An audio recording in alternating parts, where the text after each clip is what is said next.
اهلا بيكم في حلقه جديده من بودكاست اكسبايرد. الحب اللي ما بياكلش عيش.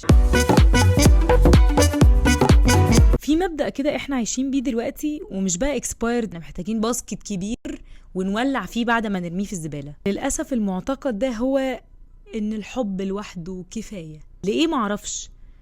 الحب ده مش هيجيب لنا غسالة اطباق، الحب مش هيجيب لنا اير فراير بعد كده هتبقي انت دبدبتي عليها على الفاضي وهو اصلا شايف ان ملهاش لازمه وهيبقى عنده حق لان هي مركونه عندي والله ممكن اعرضها للبيع. الحب مش هيكسر الروتين والملل وانك يوم التلات بعد ما عملتي البشاميل مش عارفه تعملي ايه بعدها. يبقى امال الحب ايه لازمته؟ انا ما اعرفش، بس ممكن استكشف يعني مع الحلقه دي. عايزه اقول يا جماعه ان فكره ان الحب وحده كفايه عامله كده زي الخلفه، زي قرار انك تجيب طفل للحياه طبعا نفضل نطبطب عليه والله وايده الصغنونه وهناكل رجله في سندوتش توست والفيديوهات اللذيذه دي، وبعد كده بتفتكر بس كده انت هتسيبه بقى يكبر ويتجوز ويخلف وتبقى انت اب فخور بنفسك يعني. لكن هو محتاج متابعه 24 ساعه او 48 ساعه في اليوم اساسا يعني.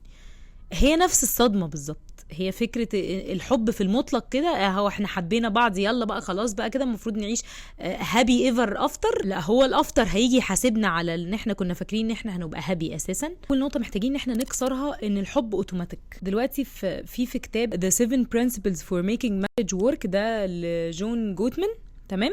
الراجل ده قال حاجة لذيذة جدا، ان الحياة الزوجية ما ينفعش تعيش بالحب بس. كتر خيرك. هو مكمل بقى الجملة مش زي الناس اللي بتسيبنا كده وخلاص، وقال ان هو محتاج صيانة. حضرتك عارف تغيير زيت عربيتك؟ عارف اداء العربية لما بيبقى الزيت مش متغير؟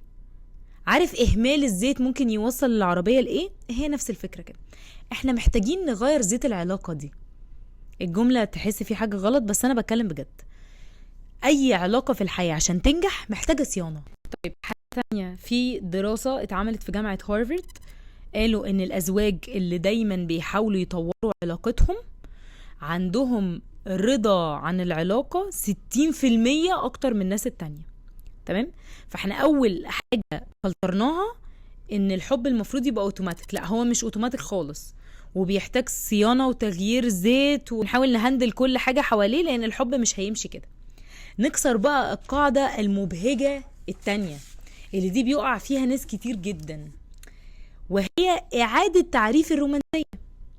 ودي للأسف مش متبهدلة، هي متهانة أساسا بالنسبة لك. لما بتخشي على السوشيال ميديا تلاقي صاحبتك ولا حد ما تعرفوش حتى راح رحلة لدهب، وانتي خلاص انتي عرفتي دلوقتي رومانسيتك وان جوزك المفروض يثبت انه بيحبك. لو شم على ظهر ايده وعرف انك شفتي الفيديو ده بالذات ونفسك تطلعي السفرية دي بالذات وحجزها لك من غير ما يقولك. ده طبعا شغل الساحر اللي احنا مستنيينه، وده مش بيحصل. فطبعا حضرتك تبقي منتظرة السعادة المطلقة مع السفرية دي. نفرض ان انتي كنتي زوجة صالحة ورحتي قلتي لجوزك انك عايزة تطلعي السفرية دي وطلعها لك، بتلاقي نفسك مش مبسوطة.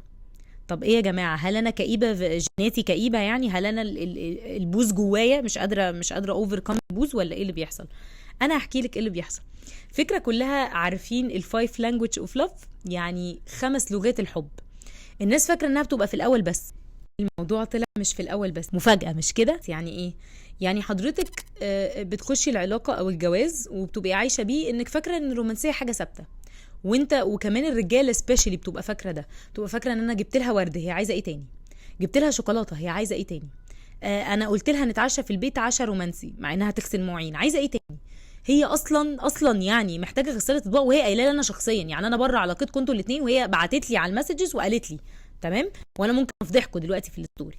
الفكرة كلها ان لغات الحب بتاعتنا بتتغير اصلا، لان احنا كمان ادمين بنتغير طول ما احنا عايشين مع بعض وبنكبر وبننضج او مش بننضج، دماغنا بيفوت ايا كان السيتويشنز اللي بنمر بيها في العلاقة دي. فاحنا بنحتاج حاجات مختلفة، فبنحتاج رومانسية مختلفة، فبنحتاج نكتشف لغة الحب الجديدة اللي عند الطرف التاني. طب يعني انا هفضل طول حياتي يعني قاعدة بكتشف يعني يا ريم ولا ايه؟ الإجابة وده اللي هيوصلنا لنقطة انه انت لازم تفضل طول حياتك بتكتشف، ومش هنفضل عايشين في مرحلة عايزة ورد يا ابراهيم. لا، احنا بنوصل لقصة ان انا عايزة الروج يا ابراهيم اللي قلتلك عليه، عايزة بيجامة الشتوي اللي انا شبطت فيها يا ابراهيم بعد اذنك من غير ما اقول، عايزة يا ابراهيم تبطل ترمي شراباتك في الصالة. يعني عادي، هي بجد ممكن تبقى لغة الحب بتاعتها ان هي لما تقولك على حاجة تشيلها في مكان معين تشيلها. انت متخيل؟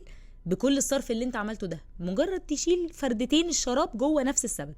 وده يخلينا نوصل لتالت بوينت عشان نكسر فكرة الحب اللي بيبقى لوحده ده، وهو المجهود المستمر.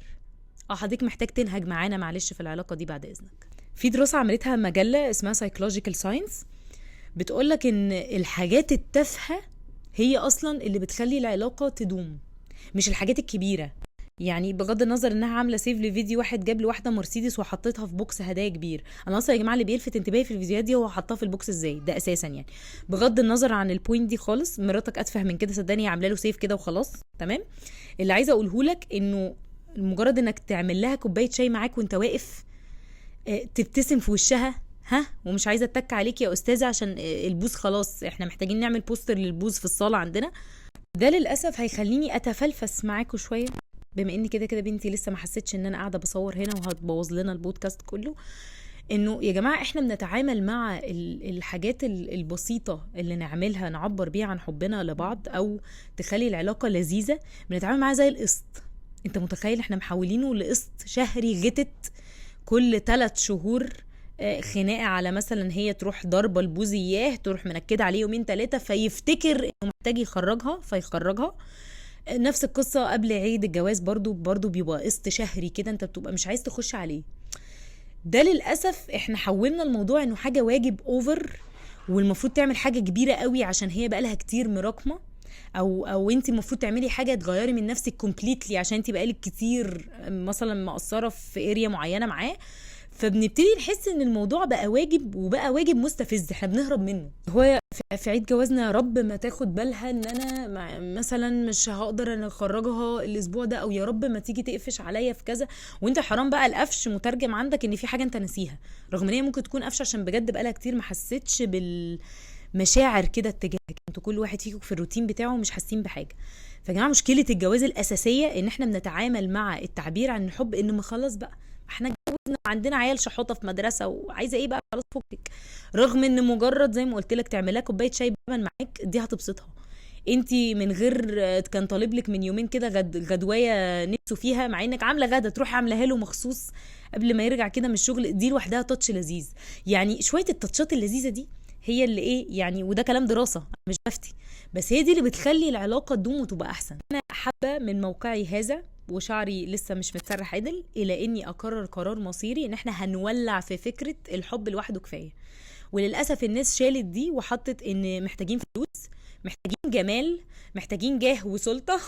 انا مش بتكلم على كل ده يا جماعه، كل الحاجات دي بالنسبه لي تحت نفس بند انها مش كفايه، لان الجواز ما بيمشيش بكده على فكره. جمال شويه وهتزهق منها وهتمل. فين يا جماعه نكته ملوخيه بابايا كان بيقولها لي دايما عشان يعلمني ان الحياه كلها مهما انت اتبسطتي بحاجه هتملي منها. هبقى احكيها لكم في الكومنتس ما بيننا وما بين بعض.